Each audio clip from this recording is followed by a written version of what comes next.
Abayi musembere ntuse n'olugambo. First of all, so go liking a video, sharingirako abalala obubaka buno bwe mbaletedde. Comment section egenda kubeera open era ng'oyinedde okubeera nga nawe osulawo comment yo awo ku biki byenkuletedde. Bw'obanga obadde tonawo kubeera nga subscribing olinda kiddi ya subscribing ka notification bell kakoneko kajja kubeera nga ate kakwalatinga buli wena badde update ojja kubeera nga ate ofuna information kakati kino kyepya ekisobodde okubeera nga ate kigwawo. Kakati bulijjo mwebuuza nga nange kenyini mwendi lwaki bano abantu ababiri bakira ku macha ne baawukana. Njogera ku Florence Nampijja n'omukyalo manyikiddwa nga Diana Nabatanzi, kubanga buli wetwalabanga Diana Nabatanzi ne Florence Nampijja yalingawo wali ku mabbali. Diana Nabatanzi we yaddanga ne Florence nga amugobera era nga ne mu bifaananyi baabeerangamu babiri. Actually ebiseera ebyo tewali kifaananyi kyafulumanga bano ababiri tebali bonna era nga bw'olaba ono bw'aba ali wano at least oli abeera mu background nga alina kyakola. Kakati ebyamba bisobodde okubeera nga ate bivaayo nsonga ki yakera ku macha nebeera nga ate ebaawukanya n'okutuuka ku extent nti bakola ku TV y'emu naye ono bw'ayita mu mulyango gw'eno ono ayita mu mulyango gw'eno. Ebyama mbireese tuula wano kalira akatami ngenda kubeera nga ate nkakuzanyira kawe obudde okawulize bulungi nnyo ojjemu n'ebyokuyiga. By the way bwendaba kugireko ensonga ezo eza Florence Nampijja ne Diana Nabatanzi nina obutambi obulala bungi nnyo bwengenda kubeera nga ate nkuterawo awo naye ngera nkujukiza nti tulina Sheikh Ashraf musomi wa dduwa mukugu nnyo beera nga tomunoonya ku namba z'essimu awo wansi ku screen ajja kubeera nga ate akujjanjaba munnaye akozesa dduwa naye oba toyina birwadde naye oba toyina bizibu beera nga ate omunoonyako ng'olina biwandiigadde okubeera nga ate oggusa ku namba z'essimu weziri awo wansi. Olina akujjanjaba akozesa maanyi ga dduwa na Quran so beera nga ate omunoonyako. Saidi endala Habibu Airport pickup weeri nnyo gwe wena ali muteekateeka y'okubeera nga tekuma mu ggwanga Uganda naye nga buza naye ayinza okubeera nga ate akukima ku kisaawe oba kutwala ku kisaawe. Beekwate ku namba y'essimu noti 7 noti 244 emenda giri E3 then gattako 5 ojja kubeera nga ate obafunye butereevu. Nkomawo n'amawulire amalala mangi nnyo temubaawo. Ladies and gentlemen, kyensobola okubagamba tewali musajja yayawula Diana Nabatanzi ne Florence Nampijja. Nedda. Now, but these two ladies, both of them are beautiful ladies. What I have gathered from different reliable sources, not 1, 2, 3, or 4, but many, both these ladies are beautiful ladies. One, balabika bulungi. Two, they are very talented, and because of that, it all comes with a lot of ego. Nga buli omu ajeewulira, nga buli omu alaba asinga munne. Naye, what I gathered is that Florence oyo yali as kale nga tayagala bulungi ani Daya Nabatanzi nga amu bad mouthinga eno neno amukuba ekikono eno neno. She had a cafe. I'm not sure if that cafe is still there, but every time Diana would go over there, Diana nga asombeddeyo abasajja be. There was a time nga twalayo nnyo Lwasa. Diana doesn't even know this, but ngawa twalaya abasajja be Lwasa, to be very specific, nga Nampijja kaba bannange mulengere nno Daya takubo ebere mu juice w'omusajja kale nga bad mouthinga mu bakozi be and bad mouthinga mu bantu abalaba nti Diana is, nti wa kitalo kale nga amwogera eyogerako. But that's not the reason why they fell out. Now, the reason why they fell out is everybody knows. I don't know if you know or if you didn't know, please be informed. The owner or the director of Aromatic drama group or whatever group has been dating Nampijja for the longest time. I don't know if you know that. I mean, I'm thinking it's public knowledge. But if you didn't know, now I'm telling you. So yali I'm dating actually. Yamukolera neyo nkafe eyo eyemachindi eyo ba velosh eyo. Nenga Nampijja asomberawo abasajja. There was a time yalina waawo minister ngwe yali atuuzaawo, not minister MP, ngwe yalinga tuuzaawo awo. Waliwo producer yali amulya amatooke. Actually, at some point, Nampijja yali mmere ya Kenzo naye bannange Kenzo ofumise bantu. Kenzo ofumise baana bawala.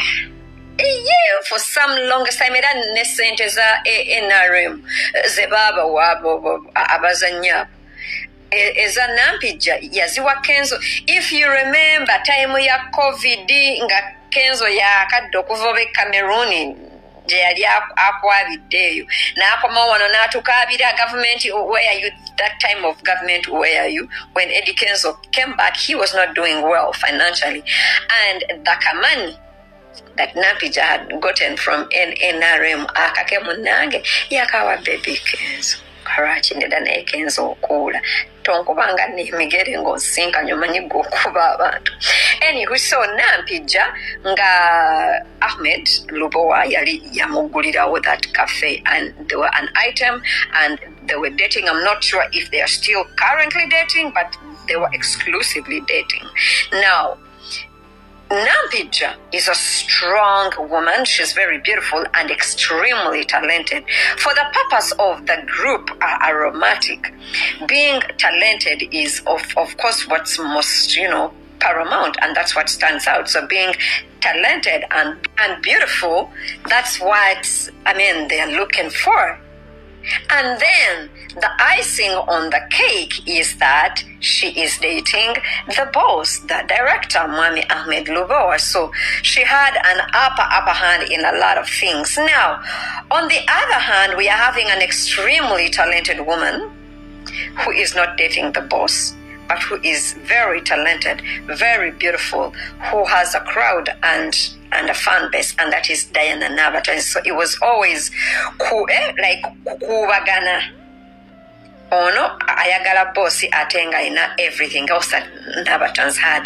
Atenga, the only thing chamusenza is that he yagala boss. Now, one day, I think Baliku stage, like Muliku stage, like it's your turn, or Yangwa, or Duko, Genda stage. One of them, I'm not sure who, Nayambala engato zamune na Genda stage. So, wherever you, but never mugamba oyo ayambadde engatozo. I'm not sure either of the two ani ayambadde engatozo amune. Kati ate nabo within the group nga balinamu bana abantu abagala okwerunjia ono na kijje wa Nampijja n'akitwala ewaddaaya n'akijje ewaddaaya n'akizeno nga bagamba oli ayambadde engatozo, ayambadde engatozo nga ayambadde zaki sigenda kukola ki kuddamu kuzambala. Remember beeroga begendera nkuba sawo ne bamugamba yakuloga kati ono ayambadde engatozo. Lwaki ayambadde engatozo nga badde anjola mbigere sigenda kuzidda ekiki azize engatto mbolo kubanga nzambadde beef nebeerawo and it escalated to like their egos being at play, and in the end the boss of course had to side with his committee, and that was Florence Nampijja. Ono bamuyita deep politics. Muhoozi ne Lwabogo bali mu kulwanagana. Voice note zafulumye. Lwabogo yalangidde Muhoozi bannange. Namulangira obutemu, namulangira okwata abakazi, namulangira okutamiivu, namulangira obutategeera, obutaagaliza. Voice note yafulumye, mwagirabire. Ne Muhoozi yatweetinga ng'era naye alangira ani? Lwabogo. Listen to understand. Ensonga mugenda gitegeera katusoke tugizze wano ebbali mugenda gitegeera. Museveni bwe yali aleeta Besigye okutandika okumuvuganya, yategeera nti abantu bajja kwebuuza ababadde ab'omukwano kiki ekibatabudde. Omu abadde dokita wa munne, bavudde bonna mu nsiko, kiki ekibaviiriddeko okutandika okukola ki? Okweyeekera.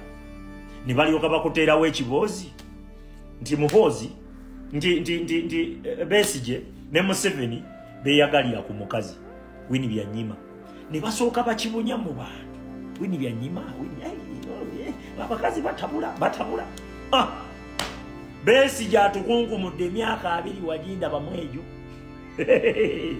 Naye nga yonna katemba. Besigye osobola ozannya firimu. Omulaba n'akanula erisa. Uganda erimu abazanyi ba firimu abakyasinze. Nkubuulira. Ekyattisa Anasi Kaliisa yavaayo n'agamba mu UN omukozi yenna akola mu UN oba oyina platform esobola okuba gavumenti kati teriiyo pulezidenti asobola kusayiningira mulimu mu UN ng'akimanyi oli mukyala waani w'opposition amuyeekera ekyo tekiriiyo ne bagamba onaana sikaliisa ajja bbuusa abantu oyo ne bajjawo musajja wattu listen to understand ne batuleetera Lukwago ne batuleetera ne Jennifer Musisi Museveni olw'okuba yali ayagala bameeya baali bakyukakyuka n'ayagala meeya agenda okubeerawo yensonga lwaki waliwo ba MP ababaddewo ebbanga bonna yabazimba n'abateeka mu format nti bo buli we banajja mmwe bemulonda bemujolonda naye nga yaba bazimbidde Museveni yennyini mpuliriza bulungi Museveni aleeta Lukwago n'aleeta nani ne Jennifer Musisi n'atandika okulumba Lukwago kati gwe ne kikujjira mu bwongo nti Jennifer Museveni ye yamulonze Lukwago abantu be bamwerondedde kitegeeza Museveni yataddewo omuntu agenda owakanya abantu gwe balonze ompuliriza mwene mweyongera kwesiga Lukwago kasita kitegeera nti kati Lukwago mumwesize nnyo nga Jennifer Musisi amukola ki amujjawo ye mission ye ewedde Museveni bw'aba alumba talumbisa mapeesa gonna era wakyaliyo aba opposition abavuma n'empuuga naye ng'era nabo bakolera Museveni ekyo kitegeere wabula ye kyakola asindikayo abamu kati omwoyo gwasindisa atandika okubakola ki okubalumba n'olaba mpuuga nga atulumba nga wali ate opposition akuba mpuuga kumbe bonna bakolera omukozi atya omu nti mwe mufuna trust yono kubanga abayambako mu kuba empuuga kumbe bonna bebamu Museveni akuleetera Pastor Bujingo n'akuleetera ne Bugembe n'akuleetera ne Serwadda ne Kayanja Bujingo n'ayimirira awo ye nga yatudde ku mmundu erumba owuliriza Kayanja oba Serwadda ate yalumba Bujingo kati ffe tuba tulwanagana ne Bujingo wano ng'eri ate Kayanja naye atuyambako kubaani Bujingo ffe kituleetera okulowooza nti Kayanja Serwadda ne Bugembe batuufu kumbe bonna bakolera omukozi atya omu Museveni kati Edrick Lwabogo ne Muhoozi oyo bali mu katemba kuzimba trust zaffe kutandika kulowooza nti balwanagana bya ddala ompuliriza oyo katemba Museveni atambulira ku script efaanagana obukodyo bwe bonna bufaanagana twabugwamu ffe ababutegeera naye mwe abatannabutegeera mubigwamu mugwa nnyo mu bikopo nkubuulira Muhoozi ne Lwabogo bali mu script yemu bakuteereddewo ensonga lwaki baawukana ne bakusomera anti oli maama we si yamuzaala anti oli kumbe yenna katemba y'omu baagala kwewamba naye mbabuulira mwenna bayinza n'okuteera omuganda ku fulonti nga balaga omuganda yawambi kati ne bakulaga nti ekibinja ekimu kiwagira oyo ne beekubakubamu awo obusasi ne battayo abantu 23 mu majja awo biki ne bitereera owulira omuntu yenna aleeta katemba mu nsonga zino olina kujja nga oli ku mugongo gwa Kyagulanyi bw'oba ogamba nti Uganda ogyagala era oyagala ekyuke kuba omuntu atuusizzaawo Museveni abadde Kyagulanyi gwe tumanyi gwe twesiga eggwanga lyaffe Uganda ffe gwe twesiga mumpulirize bulungi twagala omukulembeze yenna oba omuntu yenna oba munnamagye yenna oba civilian yenna oba munnaddiini yenna n'ovaayo n'otulaga nti gwe owamba Museveni olina kubeera ku mugongo gwa Kyagulanyi ebirala byonna gasiya tetuyinza kukkiriza gasiya wammwe tetusobola kukkiriza gasiya wammwe bano bonna beefuula abalwanagana oyo yenna katemba bo tebafaayo bo bavumye butemu oba bavumye kulepinga bakazi yo azironga azibo bali mu power kati gwogamba tebaali evumye kwetuusa kwekino kumbe bakumatiza abooluganda guno omulembe omuguta mulembe gwa byafaayo nnyo era gulimu ebyamagero bingi nnyo ng'abagenda okujja after 2026 tujja bibanyumiza babiwakanye nti si bituufu gwe guno omulembe gwensoosa okulaba nga abasoma tebalina amagezi abatasoma nga balina okuwa abasoma amagezi ekyo sikirabangako ekyo sikira ku mulembe guno oba kitegeera tiwaliwo ebintu byotuna n'olowooza n'olanga n'amaanyi agaweerera abaana gakuggwamu olw'ensonga tosobola kubalaba presidential advisors 10 b'omanyi n'ompaamu basatu abalina diguri kale diguri tugireke abalina ebbaluwa ya 6 kale naye eriwala nnyo tugireke abalina ebbaluwa ya S4 kwabe 10 nyinza okukusaba abalina ebbaluwa za S4 aba ne bakubulamu ekyewunyisa nti n'abatalina bbaluwa ya P7 PLE mwebali mwawa presidential advisors 10 bekugambye obali mulimu n'abatalina bbaluwa ya P7 muganda wange olowooza ebintu ebyo nolowooza ku butitimbe bw'essente bw'owaayo ng'oweerera abaana n'olanga n'amaanyi agakweraga kugwa mbwekiba nti abataasoma be bawa abaasoma amagezi kati abaana baffe basomera ki just lwakuba kintu eki tibakyali bato oba natuuka okukolera ebyo bye baasoma bajja kuba babikola mu mirembe egyo egigenda okuddawo okuva ku 2026 yesu kwetugumira omulembe guno gulimu ekyafaayo ekirala kyemukyabuusizza amaaso agukulembera bamuyita Saabalwanyi lirimu ku mannya ge bamutuuma naye tutuuse ekiseera nga Saabalwanyi okuwona kwe kwonna n'amaanyi ge gonna agalaba mu bayimbi okusinga abasirikale omanyi bano abayimba bakwata endongo ne microphone ne bayimba njagala ombuulire waliwo abasirikale abafuna ssente mu gavumenti okusinga abayimbi ze bafuna mu gavumenti abapoliisi bola abasiba ku kkubo n'ebimundu abasiba kuba abantu tyagasi n'emiggo buuza ssente bafuna mmeka obuuze n'abayimbi abagenda eggulu ne mu State House ssente mmeka ze bafunayo bwe kituuka ekisanga olaba Saabalwanyi okuwona kwe takyakulaba mu basirikale ng'akulaba mu bayimbi ng'omanya ayidde omanyi omuntu ng'agenda kubbira mu nnyanja bw'awanika emikono bw'ati nga ayagga okufuna we yeekwata aleme kubbira newe biba bisubi asobola obyekwatako ng'amanyi bisobola omutaasa nabbira nabyo kati essaawa eno Bobi Wine y'ennyanja eri mu kutwala mwami Museveni ayaayaana anoonya we yeekwata okuwona ennyanja gye bayita Bobi Wine ereme mumira akutte ku bayimbi naye ng'ate abayimbi baakutteko bisubi ebiri ku mazzi byagenda okubbira nabyo kati gwaliyo owa NUP ng'olaba bino ng'oggwamu amaanyi mu bannange amaanyi gatuweddemu olimu amagezi omusajja kati ainvestinga mu bayimbi abakubi b'endongo okusinga bw'ainvestinga mu magye ng'oggwamu amaanyi ng'essuubi n'okuwanakanda mu bayimbi ate ffe be twesobolera mubadde ki mwana wange oyagala kusiriwala gwe yongeramu maanyi buli kyokola yongeramu maanyi abayimbi sebo kati mu maaso ga Saabalwanyi State House bagiyingiranga amaka gaabwe eri abasirikale abawangalidde mu magye nga bakaddiye ne batuuka n'okuwummula nga talinyangako kigere kye mu lujja lwa State House. Bulijjo Mpuuga alina akagambo kayogera nti ababaka abamu bamaze ebisanja bingi mu parliament naye nga tebategeera parliament bwekola nga sikategeera nga tekannasinkinga mu mutwe gwange kyenje mutegeere bulijjo akagambo kano Mpuuga ategeeza ki naddala ababaka ba parliament babbula bikola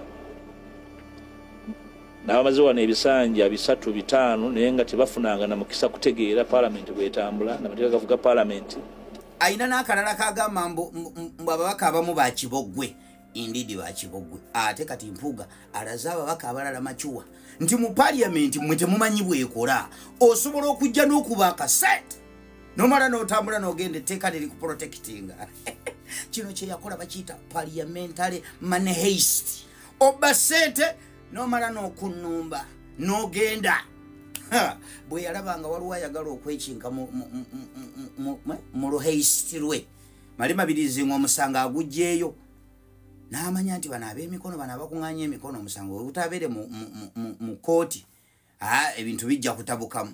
Malema Birizinga kasita yajjayo omusango ye ne yeewaabira kati ate n'ayingira muri kooti abamu kubasoose okuwangula emisango nga tayimiriddeeko mu kaddooko Kadoko kali likolabamu ba political prisoners ndetera ye kifaananyi ng'olaba Mpuuga mu Kadoko tekiriyo naye yawangula omusango within a few days ng'aguwangudde ogumusango gwe bagusalira online nga gwa mu covid season Katonda yamanyi naye bannange Mpuuga nsaba Katonda ampa amagezi naye tampa amagezi agayitiridde obungi ng'aga Mpuuga amagezi ga Mpuuga agatuuka okwerimba ekintu n'akikkiriza ayimirira mu kamera natunula mu kamera bwati ng'omutima gwe guli mutumaina nga mukakafu nti abantu benjogereramu bino byembagamba babikkiriza nga mumativu mukakamu ali ayina composure tegambikako Buganda bannange Buganda mwatuteekera muteekateeka naye mwatuteekera muono nena abalonzi bannange abalonzi tuyina ennaku ono namala okwekola bino ebyekisirusiru bino bina najja n'abamanyira ati namalera naddamu najja mu constituency n'abayimiriramu n'aboogereramu sometimes naffe oba tetwagala ggwanga lyaffe kimala ono najja n'akola ejjoogo lino lyonna banne bali abalala beyali nabo akasente basirise naye atwesibyeko neera stiru najja n'ayimirira mu balonzi era ne wabayo abalonzi abakuba ne mu ngalo sometimes bannayuganda tuyinza okuba nga n'eggwanga lyaffe tetulyagala kimala simanyiiyo nsi mukulembeze yenna oba munnabyabufuzi yenna neyekola bino ebyekisiru abantu abalala bamukuba bi bamukasukira obuveera bamukasukira ebisapatu ebyo tubadde tujja tubirabako naye waffe omuntu amala okukalya akasente omubaka neyekola byonna byeyekoze nadda mu constituency n'abasiriwalirako aye munaamukolaki namutunulira ne mubaamu nabino ebivubuka ebirala ne bimukubira engalo eggwanga lyaffe tukikirize tukigaane mulimu bye tukola nga biragira ddala tetulyagadde kimala